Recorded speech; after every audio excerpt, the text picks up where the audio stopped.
Чувашском государственном аграрном университете стартовали трехдневные курсы повышения квалификаций для более чем 40 сотрудников Министерства природных ресурсов и экологии Чувашской республики и подведомственных учреждений. Открывая мероприятие, руководитель ведомства Эмир Бедердинов отметил актуальность и своевременность данного обучения, проводимого в рамках вступивших в силу изменений в лесном законодательстве по лесоустройству и отводу лесосек. В рамках выполнения национального проекта сохранения лесов тоже у нас очень много вопросов, да, там, для качественного выполнения этого рекпроекта. Я надеюсь, плодотворно проведем эти занятия,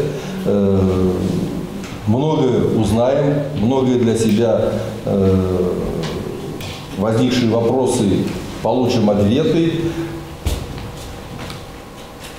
Желаю успешной работы и активного участия в учебном процессе. В регионе понимают важность решений, поставленных руководством страны задач в сфере ведения лесного хозяйства. Именно поэтому впервые в рамках долгосрочного сотрудничества удалось договориться о проведении подобного обучения в республике. На лекциях затрагиваются актуальные сейчас вопросы, новые поправки в законодательстве и другие теоретические и практические знания. Основные направления – это лесоустройство, арендные отношения и лесной контроль. И вот сейчас конкретно в эти 3 дня будет проходить обучение по лесоустройству, по инвентаризации лесов, по воспроизводству, по использованию лесов, потому что, как вы знаете, сейчас у нас проходит мероприятие по нацпроекту в рамках нацпроекта сохранения лесов.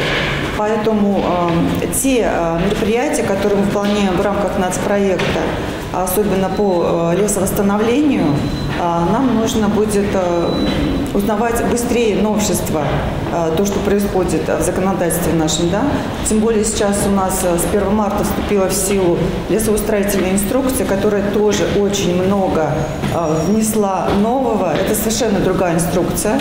Поэтому нам тоже хотелось бы от первых рук, от преподавателей получить какие-то новые знания и задать вопросы, получить ответы, которые нам помогут в нашей работе, в нашей непосредственной работе.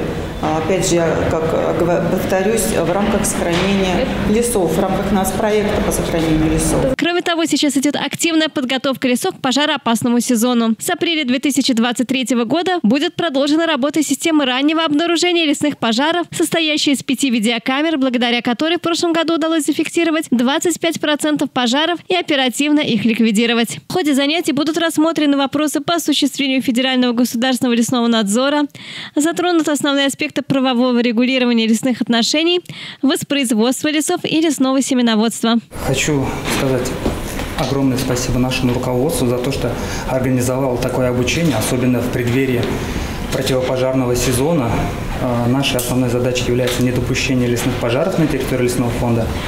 Я уверен, что в соответствии с полученными новыми знаниями мы сможем обеспечить недопущение лесных пожаров. Таким образом, целенаправленная работа по воспроизводству лесов и лесоразведению, а также предотвращению лесных пожаров способствует сохранению лесного массива республики. И, конечно, особое внимание уделяется подготовке квалифицированных кадров для лесной отрасли. Первая часть обучения пройдет в марте, а в апреле будут организованы выездные занятия в городе Пушкино в Московской области. По итогам обучения все слушатели получат соответствующие удостоверения. Елена Яковлева, Антон Невытов. Жизнь в столице.